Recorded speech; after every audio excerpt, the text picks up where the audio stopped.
जैसे कल रोहिणी बहन का प्रश्न था, बहुत अच्छे अच्छे प्रश्न आते हैं रोहिणी बहन को। तो कल जो हरीश राणा का जो वीडियो दिखाया गया, तो उसमें दिखाया कि वो जो है, उन्होंने माता पिता ने ये प्रयत्न किया कि वो आत्मा शरीर छोड़ के चली जाए, मुक्त हो जाए। तो रोहिणी बहन का प्रश्न था कि फिर वो तो ऐसे भी जाने वाली थी, ड्रामा फिक्स है, तो ड्रामा अगर फिक्स है तो फिर उसके लिए उसको रवाना करने के लिए कुछ करने की क्या जरूरत थी? वो उसका जाना ही फिक्स था, जिस दिन वो गया उस दिन जाना ही फिक्स था। तर मग यांनी एवढं सगळं करायची काय गरज होती की केस केली, मग ते सगळं झालं, मग ड्रामा। पण मग हा जो पुरुषार्थ केला तो 5000 वर्षापूर्वी पण केला होता। 5000 वर्षापूर्वी तसाच पुरुषार्थ, तसेच संकल्प आले। कारण तसं ते संकल्प माताला आला, तर हरीश राणाच्या माताला आला की याला असं कसं राहू द्यायचं।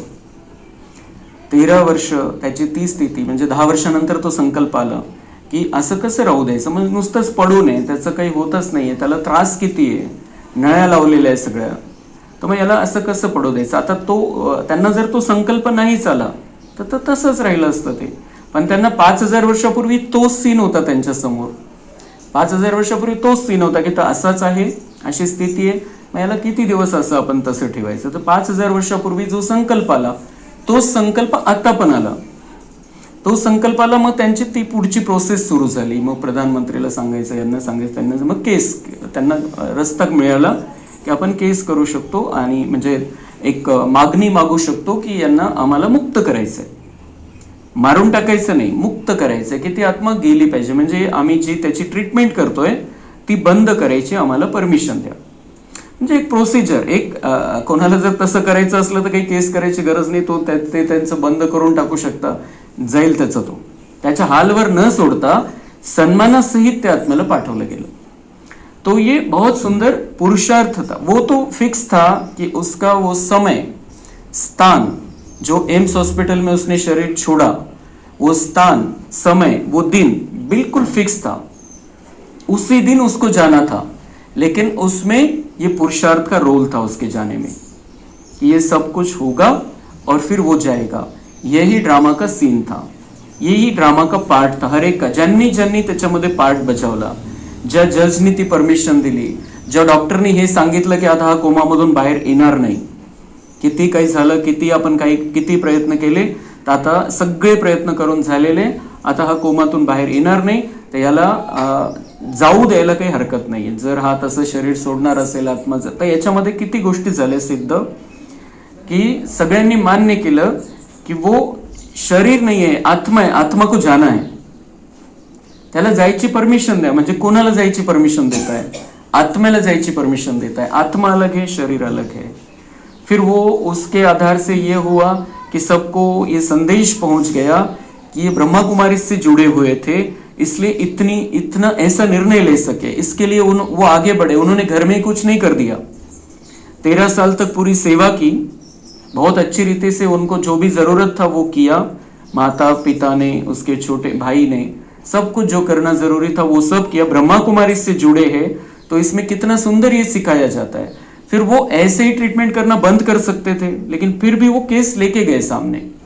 हायकोर्टाने रिजेक्ट केलं तरी सुप्रीम कोर्टामध्ये गेले, सुप्रीम कोर्टने मग परमिशन दिली की नाही, कुछ नहीं हो सकता है, मग त्याला तसंच तडफडू देण्यात काही अर्थ नाहीये।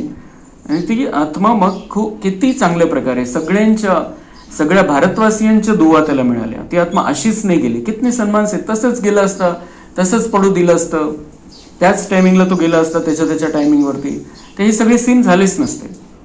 पण त्याला हॉस्पिटलमध्ये पोहोचायचं होतं, ही सगळी बातमी सगळीकडे व्हायरल व्हायची होती, बाबांचा संदेश सगळीकडे त्या निमित्ताने जायचा होता कि हम यहाँ पर क्या करते हैं, आत्मा को हम मुक्ति का क्या है, याचा काय रोल असतो, आत्म्याचा काय रोल असतो, आणि त्याला इथून पुढे पण जीवन आहे, हे पण सिद्ध झालं की इथून पुढे जीवन है। आप जाओ, यहाँ से जाओ, मतलब कहीं तो जाएगा, तो आगे का जीवन है। फिर ये आत्मा क्या है, परमात्मा क्या है, कनेक्शन कैसे है, हम क्या ध्यान करते हैं, किस तरीके का मेडिटेशन करते हैं हम, ये सब तरफ ये सब बातें फैल गई। म्हणजे जी काही त्याच्यामध्ये जी काही थोड्या पर्सेंटेजमध्ये सेवा व्हायची होती ती झाली त्या निमित्ताने। ती आत्मा सन्मानासहित गेली. तर म्हणून ड्रामा आहे, त्याच्यावर आपण बसून नाही राहू शकत. हा जो पुरुषार्थ या सगळ्यांनी केला त्याचा किती सुंदर परिणाम समोर आला. इसलिए बाबा कहता है पुरुषार्थ फर्स्ट. ड्रामा को कब ड्रामा समझना है? जब वो सेकंड बीत गया. वह हमारे हाथ में है. हमारे सामने दो ऑप्शन रहते, त्याला तसंच पडून द्यायचं किंवा मग त्याला मुक्त करायचं सन्मानाचे. दोन ऑप्शन होते त्यांच्या समोर पण. तर त्यांनी तो ऑप्शन निवडला जो 5000 वर्षापूर्वी निवडला होता, की याला आता सन्मानासहित आपल्याला मुक्ती द्यायची. त्यांनी तसंच तडफडू द्यायचं तो संकल्प नाही ठेवला, की हा जाऊ दे जसं आहे तसं आहे. त्यांनी जेवढं काही केअर करता येईल तेवढी सगळी केली. तो इसलिए बाबा कहता है आपको जो सामने दिखाई दे रहा है, आप ऐसा नहीं सोचो की मला कोणी येऊन तर सांगणार नाहीये की तुझी काय स्क्रिप्ट आहे, आता तुम्हाला काय करायचंय. हा रोल येऊन मला तर कोणी सांगणार नाहीये की आता ह्या मिनिटानंतर काय केलेलं आहे, अर्ध्या तासानंतर काय केलेलं आहे, 1 तासानंतर काय केलेलं आहे. आपल्या पुढे जसं ते पिक्चरमध्ये काम करणाऱ्या समोर स्क्रिप्ट असते की तुला काय म्हणायचंय, तुझा काय डायलॉग आहे, त्याचं काय, हे सगळं आपल्याला आणून दाखवलं जातं, तेव्हा तू काम करतो तिथं. इथं तर आपल्याला कोणी दाखवणार नाहीये ते आणून. तर आपल्याला माहितीच नाहीये ड्रामा काय आहे. ड्रामा होण्याच्या आधी, तो सीन होण्याच्या आधी आपल्याला तो ड्रामाच माहिती नाही पुढचा. आपल्या हातामध्ये आत्ताचा संकल्प असतो आणि ड्रामा जो आहे तो झाला, जे संपला तो ड्रामा. आणि या सेकंदापासून पुरुषार्थ. मग पुरुषार्थ झाला, आपण पुरुषार्थ केला, त्याचा रिझल्ट त्याला समजायचं ड्रामा. तो ये दोनों का बहुत सुंदर बैलेंस हमको रखना है. बहुत अच्छी रीति से हमको ये आगे बढ़ाते जाना है. इस ज्ञान के हिसाब से हमको आगे बढ़ते जाना है. इसलिए तो बाबा पुरुषार्थ करो क्यों कहता है. नहीं तो बाबा कहता था बच्चे सब ड्रामा है और ड्रामा के हिसाब से सब चलने दो. मग बाबांनी यायची गरज नाही, बाबांनी पुरुषार्थ आपल्याकडून करून घ्यायची गरज नाही, कारण ड्रामा है, होईल ऑटोमेटिक. लेकिन बाबा भी पुरुषार्थ कराता है हमारे से, हम भी पुरुषार्थ करते जाते हैं, तब ये ड्रामा हम रिपीट कर सकते हैं फिर से.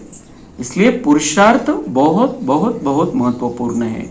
ड्रामा हमारे लिए ब्रेक है, फुल स्टॉप है कि बस अब इसको फुल स्टॉप लगाना है, ज्यादा सोच नहीं चलानी, जो हुआ सो हुआ. तो ये बहुत अच्छा प्रश्न रोहिणी बहन पूछती है, तो मेरा भी फिर वो मंथन हो जाता है उस आधार से.